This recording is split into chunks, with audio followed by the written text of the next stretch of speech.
Rebel సాబ్ ఆ lyric నేనే రాశా. సరే, ఇది నువ్వు దయ్యాన్ని పంపించే అది వాడిన మైక్ ఇది. ఓ మంచిదే కదా డార్లింగ్, ఆ దెయ్యం వల్లే 4 డబ్బులు వస్తున్నాయి ఇప్పుడు. అంటే బస్ స్టాప్ నుంచి ఈరోజు ఎయిర్పోర్ట్ దాకా వచ్చావు. ఎయిర్పోర్ట్ వచ్చేసాను అంతే, ఫ్లైట్ ఎక్కడమే ఆలస్యం. ఫ్లైట్ ఎక్కి తిరిగేసి కూడా వచ్చేసాను. సక్సెస్ ఫ్లైట్ ఎక్కిస్తున్నావా లేదా మమ్మల్ని? అది నీ చేతుల్లోనే ఉంది, నువ్వే కొడుతున్నావు అక్కడ. నా పని అయిపోయింది. నువ్వు ఎంత బాగా కొడితే. డార్లింగ్ చూడండి డార్లింగ్, అసలు ఫస్ట్ రోజు నుంచి ఈ మాట మీదే ఉన్నాడు. సరే మాట్లాడు, చెప్పు డార్లింగ్. నీ వెనక్కే నేను.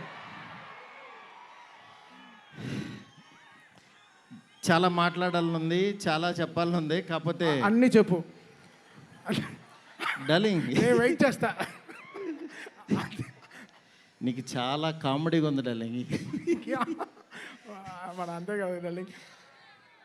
Anyway thank you so much.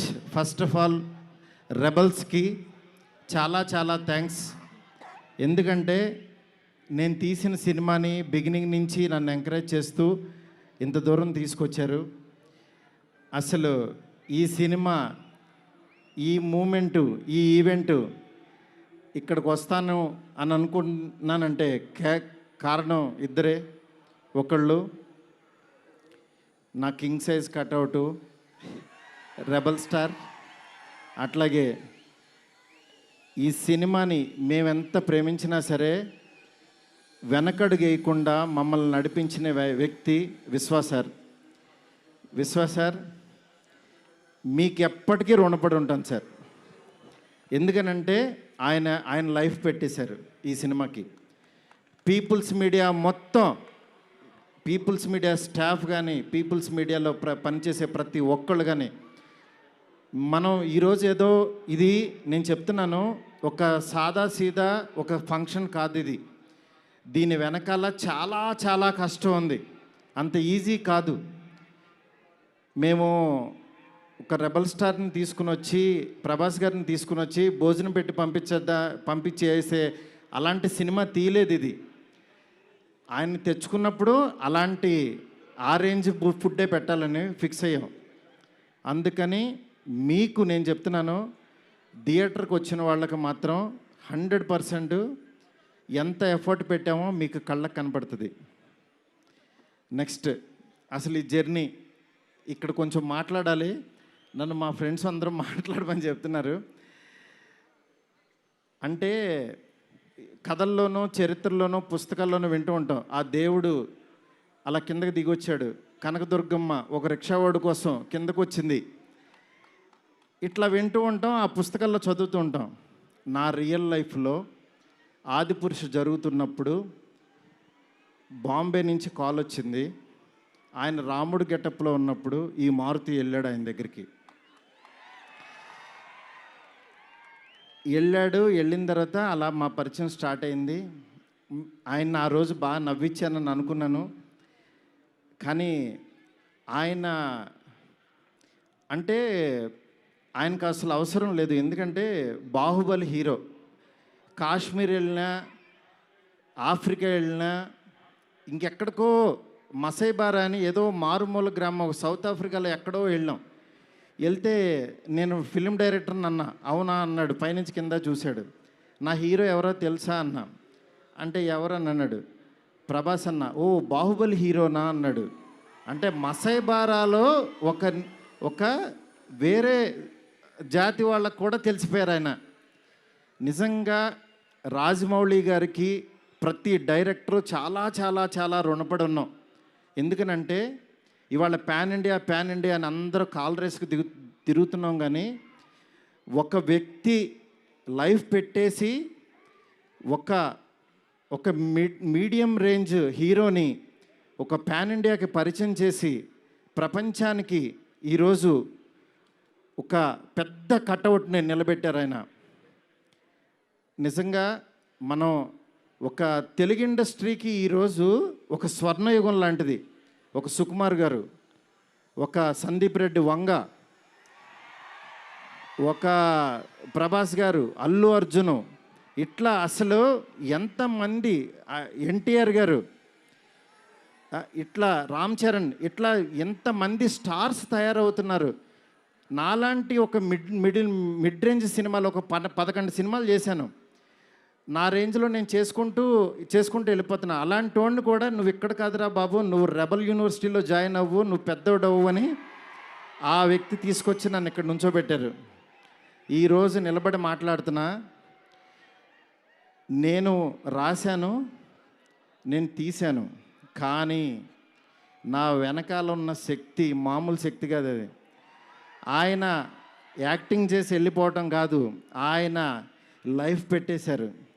అది నన్ను అంటే ఆయన సినిమా పట్ల ఉన్న భక్తి, సినిమా పట్ల ఉన్న ప్యాషను, సినిమా ఆయన ఏకమైపోయిన తీరుకి అది మాటల్లో చెప్తే చాలా తక్కువైపోద్ది. నేను ఏదో కావాలని ఇట్లా పొగుడుతున్నట్టే ఇదని కాదు. ఆయన వేరే, ఆయన సినిమాతో ఏకమైపోయారు. మీ అందరు మనసుల్లో ఉన్నారు. ఆయన ఆ ప్రతిరూపం ఇవాళ మన ఎదురుగుండా కూర్చుంది అంతే. ఇలాంటి దీంట్లో ఈ రాజాసాబు 3 years తర్వాత చాలా కష్టపడి ఇక్కడ దాకా తీసుకొచ్చాం. మాకు పండక్కి మీ అందరికీ మిమ్మల్ని ఎంటర్టైన్ చేయాలని ఒకటే ఆకాంక్షతోటి వేరే సినిమాలు చాలా ఉన్నా సరే అన్నిటి మధ్యలోకి ఇంత పెద్ద బడ్జెట్ సినిమాని చాలా ధైర్యంగా విశ్వప్రసాద్ గారు తీసుకొచ్చారు మీ ముందుకి. డెఫినెట్గా ఇది ఆల్ లాంగ్వేజెస్ మామూలుగా ఉండదు సినిమా, ఎందుకంటే ఈ జోనర్లో అంత పొటెన్షియాలిటీ ఉంది. ఈ జోనర్ నెక్స్ట్ లెవెల్కి తీయగలిగాం. అలాగే నార్త్లో అనిల్ తడాని గారు రిలీజ్ చేస్తున్నారు, ఇక్కడ మైత్రి ఫిలిమ్స్ ద్వారా రిలీజ్ అవుతుంది. ఈ సినిమా నేను చెప్తున్నాను, ఏదో నేను తీసానని కాదు, నేను ఒక ఆడియన్ లాగానే చూస్తా. ఎప్పుడైనా సినిమా తీసానో నా పని అయిపోయిందని బయటకు చూస్తా. కానీ ఈ సినిమాని యాజ్ ఏ ఆడియన్గా రోజు నేను తీసిన సినిమా వేరు, తర్వాత ఆర్ఆర్ చేస్తున్నప్పుడు చూస్తున్నాను ఒక్కొక్క రీలు. నిజంగా నేను తీసిన సినిమాకి నాకే కన్నీళ్ళు వచ్చినాయి. ఆయన పెర్ఫార్మెన్స్ చూసి ఫస్ట్ రీల్లోనే నేనే కూర్చుని ఏడ్చా. ఆయనకి మనోడు అలెక్సా లైట్స్ ఆఫ్ అని అంటాడు, అన్న తర్వాత నేను ఏడుస్తున్న సంగతి ఎవరికి తెలీదు. నిజంగా అంత గొప్ప పెర్ఫార్మెన్స్ని ఈ సినిమా కోసం ప్రాణం పెట్టిన ప్రభాస్ గారికి ఎంతైనా రుణపడి ఉంటాను. డార్లింగ్, మాటల్లో చెప్పలేను డార్లింగ్, నాకు ఏడుపు వస్తుంది డార్లింగ్ మిమ్మల్ని చూస్తే.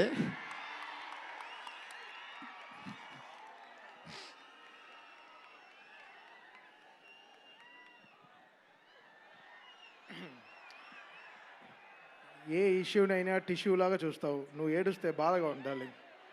ఎస్కేన్, వీ నీడ్ యువర్ పవర్. ఇంకా ఇప్పడానికి ఏం లేదు, షర్ట్ ఇప్పటి యూ డిడ్ సంథింగ్. డార్లింగ్, నేను మీకు తెలీదు, ఎవరన్నా చనిపోయినా ఏడవను. ఎందుకంటే వెళ్ళి కాసేపు చూసుకుని చావు కామన్ కదా అనుకుని వచ్చేస్తూ ఉంటా జనరల్గా.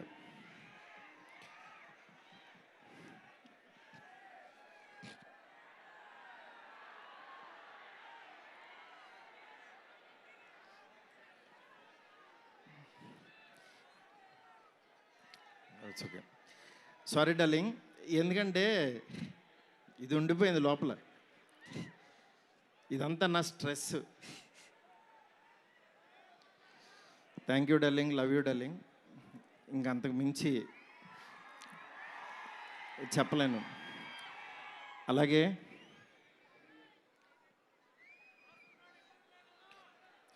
ఈ సినిమాకి మాలవిక, నిధి, రిధి ఒక్కళ్ళు కాదు, ప్రభాస్, సీనన్న, నెక్స్ట్ అట్లా ప్రతి ఒక్కళ్ళు చాలా ఎంత ఎఫర్ట్ పెట్టారు.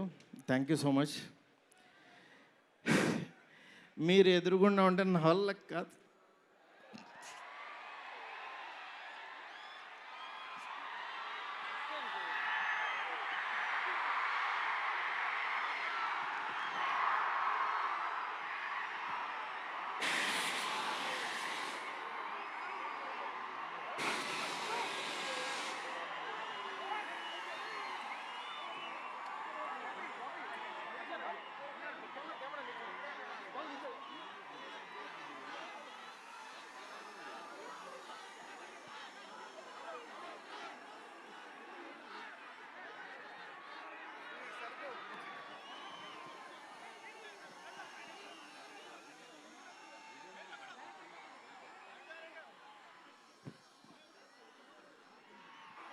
I know it's a very, very emotional moment.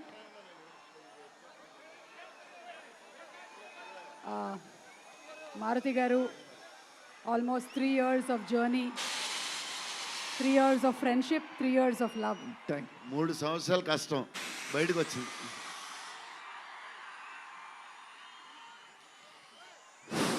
అయిపోయింది, నా పని అయిపోయింది, నా డ్యూటీ అయిపోయింది. నేను చెప్తున్నాను, సినిమా చూడండి అంతే. సినిమా చూడండి. సినిమాలో మిమ్మల్ని ఎక్కడన్నా 1% డిస్సాటిస్ఫాక్షన్ చేసినా నా ఇంటి అడ్రస్ పెడతా, రండి. 1% రెబల్స్ కానీ, ఫ్యాన్స్ కానీ, ఫ్యామిలీస్ కానీ, ఈయన్ని ప్రేమించే ఎవరైనా సరే మమ్మల్ని డిసప్పాయింట్ చేసావు మారుతి అని అంటే, విల్లా నెంబర్ 17 గుర్తుపెట్టుకోండి, కొండాపూర్లో ఉంటుంది, కొల్లా లగ్జూరియా, అక్కడికి రండి. ఇన్ని రోజులు మట్టి నేను ఈయన ఫోటోని ఇట్లా చూపిస్తూ ఉన్నాను కదా, ఇప్పుడు ఈయన్నే చూపిస్తున్నా. Vishwa sir, please come sir. People media factory అధినేత టీజీ విశ్వప్రసాద్ గారికి గట్టిగా చప్పట్లతో ఆహ్వానం పలుకుదాము. Raja Saab he's the producer. Man, he's the man. మీరు చూస్తున్నారు ఈయన ఎంత ఎఫర్ట్ పెట్టారు. Thank you so much, thank you so much. And sorry, మిమ్మల్ని నవ్వించాలని అనుకున్నాను, నేను ఏడ్చాను ఇక్కడ. ఫస్ట్ టైము నేను సినిమా అంతా నవ్వించాడు డార్లింగ్. నేను ఎప్పుడు ఫస్ట్ సినిమా తీసినప్పుడు కూడా ఆడవలేదు, కానీ ఈ సినిమా మాత్రం thank you darling, love you darling. అలాగే నాకు సపోర్ట్ చేసిన నా ఫ్యామిలీ, నా వైఫ్ స్పందన, అలాగే నా పిల్లలు హియా, కేదార్, నీత, నెక్స్ట్ నా డైరెక్షన్ డిపార్ట్మెంట్, నా సైనికులు చచ్చిపోయారు ఒక్కొక్కళ్ళు. నేను అందరినీ సక్సెస్ మీట్లో ఒక్కొక్కళ్ళని పరిచయం చేస్తా.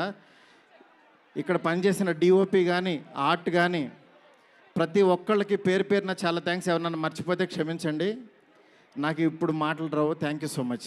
థ్యాంక్ యూ సుమ్ గారు. Thank you so much Maruthi గారు. అండ్ జస్ట్ ఒక్కసారి అందరినీ